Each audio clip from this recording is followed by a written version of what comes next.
سلامونه او نیک هیلې وړاندې کوم تاسو ټولو درنو لیدونکو ته. په دې ویډیو کې غواړم په لنډه توګه د بریالیتوب څو اصول در سره شریک کړم. نو د دې ویډیو تر پایه زما ملتیا وکړئ او که د چینل نوي میلمانه یاست د نورو ویډیوګانو لپاره زموږ چینل سبسکرایب کړئ.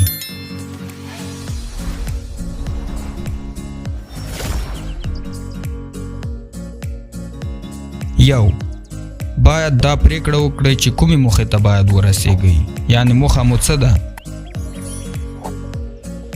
2، کوم کارونه چې غواړئ تر سره یې کړئ په ترتیب سره یې ولیکئ او عمل ورباندې وکړئ.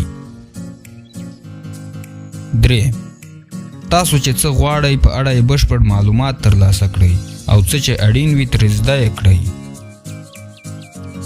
4، لومړی دا په ډاګه کړئ چې تر کومه وخته خپل هدف ته رسېدلی شئ.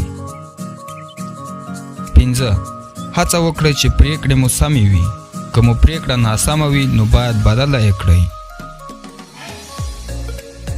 6، د هدف ترلاسه کولو لپاره پرله پسې کوښښونه وکړئ. 7، د هدف لپاره مو باید فکر مثبت او روښانه وي. 8، هیڅ وخت دا فکر مه کوئ چې بریالیتوب مو ترلاسه کړ.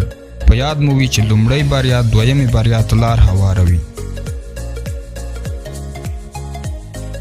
مننه چې تر دې مهاله مو ملتیا وکړه. که مو ویډیو خوښه شوې وي لایک، کومنټ او سبسکرایب مه هېروئ. تر بیا او بلې خپرونې تاسو په لویه بخښونکي خدای سپارم. خوشحاله او له بریالیتوبونو ډک ژوند ولرئ.